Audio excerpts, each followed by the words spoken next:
நஞ்சு நீக்கிய பஞ்சு பரோட்டா ஃபைனல் ஸ்டேஜ். கவனமாக பாருங்கள்.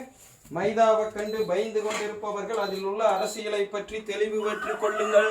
இந்த காணொலியை முழுதாக பார்த்துட்டு குடும்ப உறவுகள் மறக்காமல் 4 பேர்த்தோட பகிர்ந்துக்கிறீங்க. ரொம்ப ரொம்ப இம்பார்ட்டண்ட். இந்த மாதிரி பொருட்களை பற்றி நிறைய பேர் கேள்வி கேட்குறீங்க. நாங்கள் பயன்படுத்தி சாப்பிட்டுட்டு இருக்கீங்கள. நாங்கன்னா நான் மட்டும் இல்லை, 64 வயதில் பவுனம்மாவும் சாப்பிட்றப்போ. ஸோ இப்போ நீங்கள் பார்த்துக்கிட்டு இருக்கிறது நஞ்சு நீக்கிய பஞ்சு பரோட்டா. என்னென்ன பக்குவத்தில் செய்திருக்கிறோம். இப்போ ஃபைனல் ஸ்டேஜு எடுங்க. முந்தைய பகுதிகளில் நீங்கள் பார்த்தீங்கன்னா இதுக்கு மாவு பிணையிறது எப்படி அப்படின்னு ஒரு பகுதியாகவும், இது எப்படி விசிறி எடுக்கிறது அப்படிங்கிற ஒரு பகுதியாகவும் பார்த்துருப்பீங்க. இப்போ ஃபைனல் ஸ்டேஜு. இப்போ நம்ம ஃபைனலாக சுட்டு எடுத்துருக்கக்கூடிய பரோட்டாவை பார்க்குறீங்க. ஒத்த விரல் அப்படியே ஸ்பாஞ்சு மாதிரி இதா, சண்டையே கட்ட வேண்டாம், அதுவாக உதிர்ந்து விடுது. ஓகே, சாப்பிட்டுட்டு பேசலாம் வழக்கம் போல். ஓகேங்களா?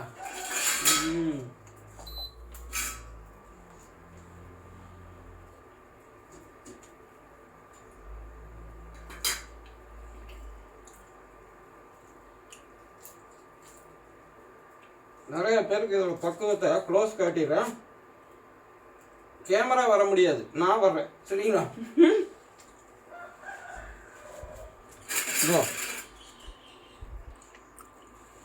முதல்ல இந்த கேமராவுக்கு வந்துக்கலாம். இங்கே வாங்க. முறுக்குன்னு 1/2 கிலோவில் இப்போ நம்ம செய்திருக்கிறோம்.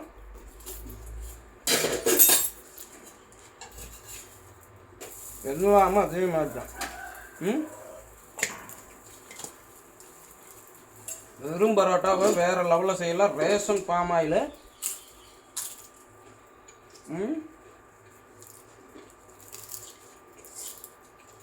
ஓகேங்களா? தெளிவாக பார்த்துங்க. நீங்கள் உட்காந்து சாப்பிட்டே காட்டிலாங்களா?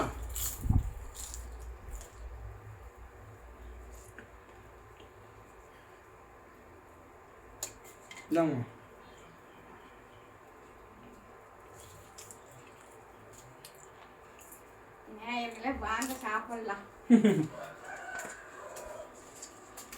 தெளிவாக பார்த்துங்க. அடுக்கடுக்காக இருக்கும். அப்படியே இப்படிலாம் உதிர்ந்து தனித்தனியாக பிரிஞ்சு போயிடும். ஓகே, இப்போ தெளிவாக பார்த்துங்க. வேறு லெவலில் உதிர்ந்து வருது. இப்போ ஆரம்பிக்கலாங்களா நம்ம விஷயத்தை? இது மைதாவை ப்ரொமோட் பண்ணுறதுக்கான காணொலி இல்லை. ஃபஸ்ட்டு அந்த எண்ணம் ஓட்டத்தை புரிஞ்சுக்குங்க. மைதாவில் சமைச்சா இப்படி சமைங்க. இப்போது உதுத்துக்கிட்டே நம்ம பேசலாம். பவுனம்மா உங்களுக்கானது இங்கே இருக்குது, இதை எடுத்துங்க. ஸோ இப்போ இதை பார்த்திங்கன்னா நமக்கு மஷ்ரூம் காளான் பரோட்டாவை மாற்ற போகிறீங்க பாருங்கள். அப்படியே ஒவ்வொன்றா உதுங்குத ஆட்டுனீங்கனால தனியாக வந்துடும். இப்படி எங்காச்சும் வரும்னு பார்த்துருக்கீங்களா? அப்படியே பார்த்தீங்கன்னா சல்லியாக ஆட்ட அதுவாக பிரிஞ்சு போயிட்டே இருக்கும். பரோட்டா நம்ம சொல்கிற மாதிரி நுண்ணுயிரிகள் உருவாகி, ஓகே, நம்ம சொல்கிற மாதிரி நுண்ணுயிரிகள் உருவாகி நஞ்சு நீக்கப்பட்டால் இந்த மாதிரி வரும். போகு. ஓகே, இப்போ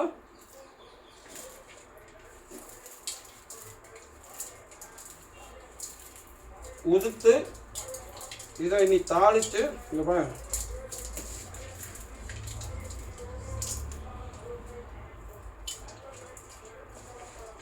வாயில் இருக்குது. 1 நிமிஷம் மென்னுட்டு பேசுகிறேன்.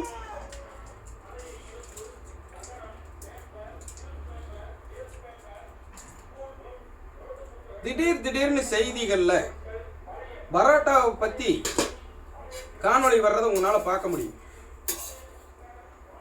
அதிக எண்ணெய் ஊற்றி சாப்பிட்றாங்க, பரோட்டா அதிக கெடுதல் அப்படிங்கிற காணொலியை நீங்கள் பார்த்துருப்பீங்க.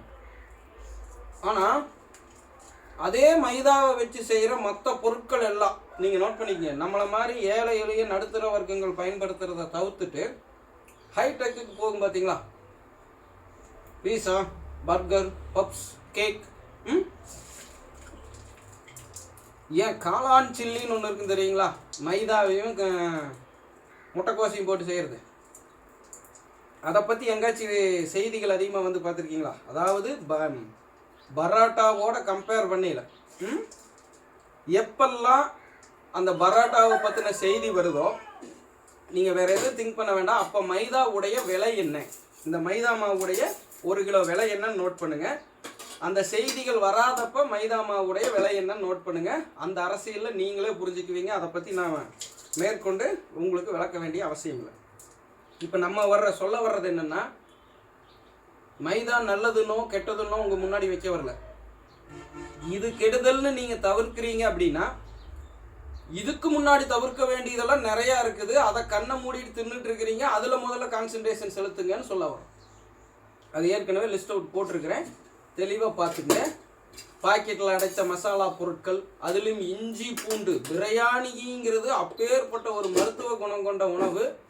வாரம் 1 முறை சாப்பிட வேண்டியது கட்டாயம். அதுக்காக மற்ற நேரமெல்லாம் இல்லை, சாப்பிடக்கூடாதுன்னு அர்த்தம் இல்லை. ஸோ அதில் பயன்படுத்துகிற இஞ்சி பூண்டை போய் சோம்பேறித்தனத்துலேயும் இயலாமையினாலையும் டைம் இல்லாத காரணத்தினாலையும் பேக்கெட்டில் அடித்ததை வாங்கிட்டு வந்து திங்கிறீங்க.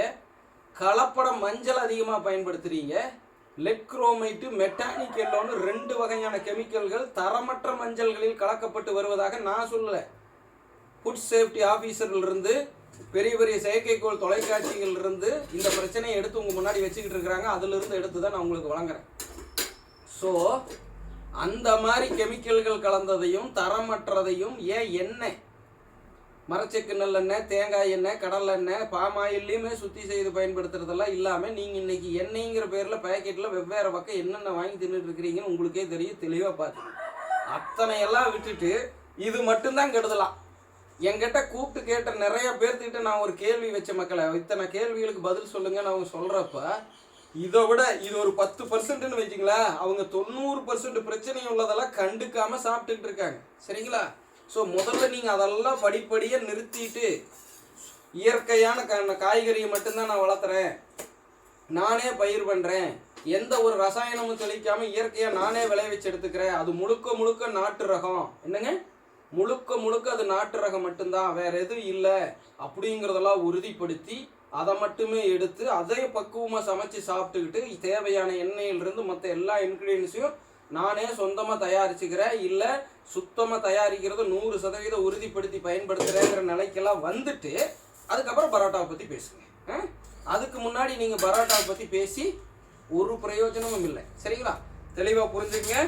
இன்னைக்கு இப்போ இது அற்புதமாக உதுத்தெடுத்தாச்சு. இனி இதை வந்து பார்த்தீங்கன்னா சுண்டை வச்ச காளான் குழம்பு எங்க அதை வெயிட் வாங்க.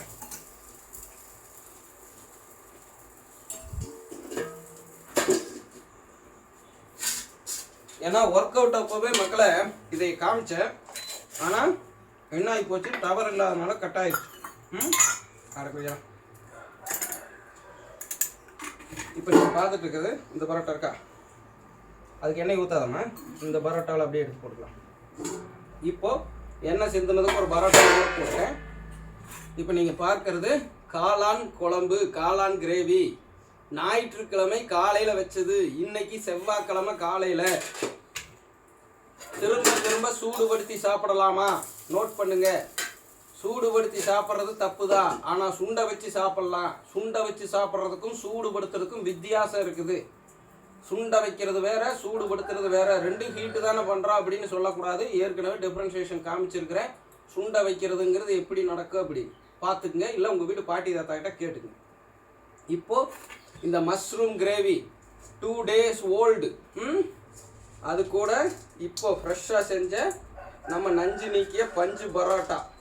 இப்போ இதை வந்து நம்ம வெங்காயம் தக்காளி இதெல்லாம் போட்டு வறுத்து என்ன பண்ண போகிறோங்க, இந்த கிரேவியும் கூட போட்டு வறுத்து, முட்டையெல்லாம் இல்லாமல் இதை மட்டும் போட்டு வறுத்து, ஏன்னா ஏற்கனவே இது பிணையில முட்டை போட்டிருக்கிறோம். ஸோ இதெல்லாம் போட்டு வறுத்து எடுத்து நம்ம சாப்பிட போகிறோம். இதுதான் காலையில் குரு வித்தை பயிற்சிக்கு அப்புறம் எடுக்கக்கூடிய தி பெஸ்ட் பிரேக்ஃபாஸ்ட்டு. அசைவத்தில் குரு வைத்திய உணவே மருந்து. முட்டை சேர்ந்ததுனால உங்களுக்காக அசைவங்கிறத கூட சேர்த்திருக்கிறேன். முட்டையை நிறைய பேர் சைவத்தில் வச்சுருக்கிறவங்க சைவத்துலேன்னு வச்சுக்கோங்க, ஒன்றும் பிரச்சனை இல்லை. காளான் கிரேவி இதுதான், நான் மட்டும் இல்லை, பவுனம்மாவுக்கு அதுதான். ஸோ வேறு லெவலில் மொறுன்னு எடுத்திருக்காங்க.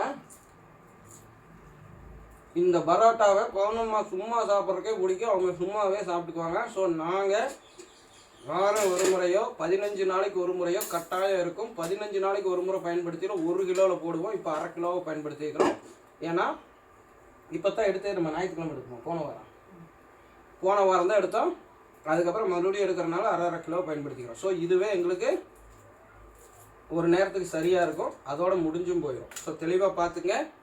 பரோட்டாவை நாங்கள் பயன்படுத்துகிறோம்.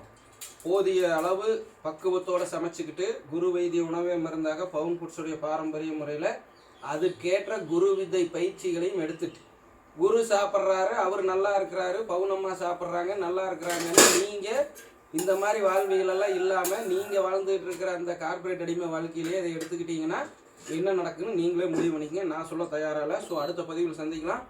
இந்த காளான் பரோட்டாவை செஞ்சுட்டு அதோடைய க்ளோஸ் ஷார்ட்ஸில் வர்றேன். தொடர்ந்து இந்த மாதிரி லாங் வீடியோவிலே வந்துட்டு இருக்குது. ஷார்ட்ஸு ரீல்ஸ்லேயும் வர்றேன். நன்றி, வணக்கம் மக்களே.